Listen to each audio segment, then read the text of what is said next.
નમસ્કાર, આપ જોઈ રહ્યા છો સ્પાર્ક ટુડે ન્યૂઝ। અમૂલ ખાતે ઉઠેલ વિરોધ પર ડેરી શાસકોની સફાઈ। છેલ્લા 2 વર્ષથી અમૂલના પારદર્શક વહીવટના કારણે વિરોધીઓના દુખે પેટ અને ફૂટે માથુંના ખેલ છે।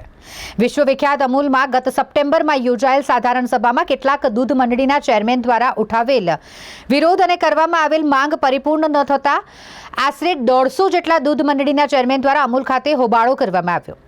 ગત સાધારણ સભામાં કરાયેલ માંગ સ્વીકારવામાં આવેની માંગ કરવામાં આવતા આજે અમૂલના ચેરમેન તથા વાઇસ ચેરમેન દ્વારા સફાઈ આપવામાં આવી। તેમણે કહ્યું કે અમૂલમાં છેલ્લા 2 વર્ષથી ભાજપે સત્તા હસ્તે કરતા પારદર્શક વહીવટના પગલે વિરોધીઓના દુખે પેટ અને ફૂટે માથુંના ખેલ હોવાનું જણાવ્યું।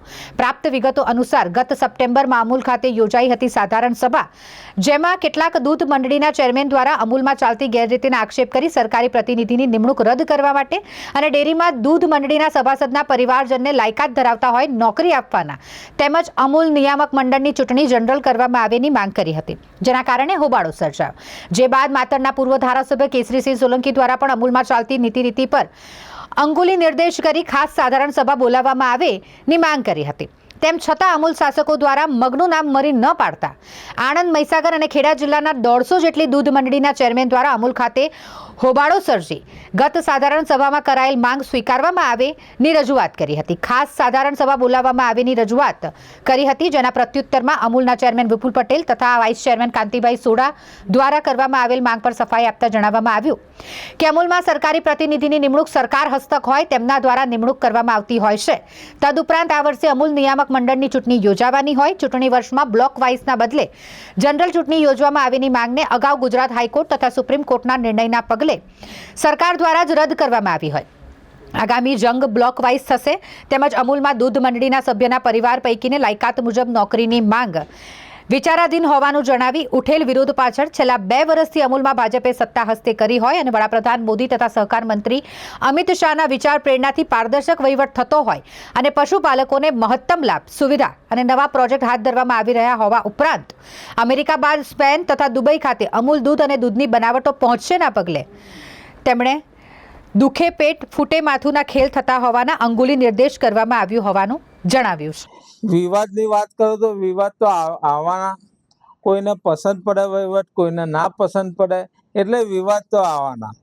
ये दौर खत्म हुआ तो क्या हुआ, अगला ये दौर खत्म हुआ तो क्या हुआ, एक नया और दौर आएगा, इसमें भी वही बात होगी, इसमें भी नई बात होगी। આ બોર્ડ બેઠા પછી કેમ આટલો બધો વિરોધ ચાલુ? એ સારા વહીવટનો વિરોધ છે। પ્રવૃત્તિમાં હોય, સારો વહીવટ કરતા હોય તો તમારો વિરોધ થવાનો જ છે। મોટો છોકરો કમાતો હોય, નાનો બેહી રહે તો મોટા છોકરાની વાહવા થવાની જ છે।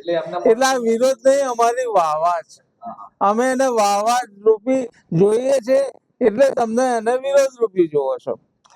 આમ તો ગત વર્ષે અમૂલ ડેરીએ 900 રૂપિયાનો પ્રતિ કિલો અંતિમ ભાવ આલ્યો, એટલે 90 રૂપિયા 90 રૂપિયા લીટર દૂધનો ભાવ આલ્યો છે। સભાસદ મંત્રીને 1001 અંતિમ ભાવ આપ્યો છે। આ વર્ષના અંતમાં દૂધના અંતિમ ભાવની રકમ 600 કરોડથી પણ વધુ ચૂકવવામાં આવી છે। આ ભાવફેર છે કે બોનસ છે કે 600 કરોડથી પણ વધુ ગઈ વર્ષે અમે આપવામાં આવ્યો, ચાલુ વર્ષે। સભાસદના વીમા યોજના અંતર્ગત સંઘ દ્વારા દૂધ ઉત્પાદકોના પરિવારો માટે 4,87,833 સભાસદોના અમે વીમા ઉતાર્યા છે। એમાં 2.5 કરોડ અમૂલે ભોગવ્યા છે। એમનું પ્રીમિયમ ભોગવતા અમે આવ્યા છે। 71 જેટલા પરિવારોને 1,49,00,00,000 કરોડથી પણ વધુની સહાય આપણે ઇન્સ્યોરન્સ કંપની જોથી મેળવી છે। ઇન્સ્યોરન્સ કંપની જોથી મેળવી છે। ઇન્સ્યોરન્સ કંપની એટલી ખોટ કરી છે, અમે બોનસ એટલે એમને ઓછા પૈસા આપ્યા પ્રીમિયમ, અને એના રૂપે અમને વીમા એને મંજૂર કર્યા છે। અમૂલ ડેરી દ્વારા ખાતરાજ, મોગર, ખેર સિટી, પૂના ખાતે આઈસ્ક્રીમ પ્લાન્ટ, ચિત્તૂર, આંધ્રપ્રદેશ દૂધ પ્રોસેસિંગના નવા પ્લાન્ટની સ્થાપના હાલ કાર્યરત છે। અમૂલ ડેરી દ્વારા છેલ્લા 2 વર્ષમાં વિવિધ પ્લાન્ટનું વિસ્તૃતીકરણ અને નવીનીકરણ માટે 1500 થી 1700 કરોડ જેટલું રોકાણ કરેલું છે। રોકાણ આમાંય થાય છે, આમાંય પૈસા ઉઠાવીને બીજું કંઈક કામ હોય એમાંય પૈસા ઉઠાવીને આમ એટલે 1500 થી 1700 કરોડની અમે બચત કરી અને એ બીજા પ્લાન્ટો વિસ્તૃત કરવાના એમાં અમે નાખ્યા છે. ખાતરજ ખાતે યુએટી પ્લાન્ટ સ્થાપના કરી યુએટીના વિવિધ ઉત્પાદનો કરવા. તમે ખાતરજ મુકામે જોઈ શકો તો ગઈ વર્ષે જે પ્રોડક્શન થતી હતી એના ડબલ પ્રોડક્શન આ વર્ષે થાય છે. એક દિવસે રોજ 130 ટન ચીઝ અમે પેક કરીએ છીએ, જે ગત વર્ષ કરતા આ વર્ષે વધારે કરીએ છીએ. 800 રૂપિયા એક ડોઝ આલતા હતા, અત્યારે અમે સબસિડી આલીને પશુપાલકોને પોસાય એટલા માટે 50 રૂપિયા ડોઝ આપીએ છીએ. એટલું બધું નીચે અમે લાવી દીધું છે, કારણ કે એનાથી સારી ઓલાદ આવે, આગળ જતા દૂધનું સંપાદન વધારે કરી શકીએ એટલા માટે આ અમે રસ્તો અપનાવ્યો છે. એમ્બ્રિયો ટ્રાન્સફર પદ્ધતિથી જન્મ લીધેલ 132 થી વધુ નર પાડા તેમજ વાછરડાના ઓર સેક્સ સિમેન્ટ દ્વારા ખાતે મોકલી તેમાંથી ઉચ્ચ ગુણવત્તાવાળી વીર્ય ડોઝનું ઉત્પાદન કરવામાં આવે છે અને મંડળી સુધી પહોંચાડવામાં આવે છે.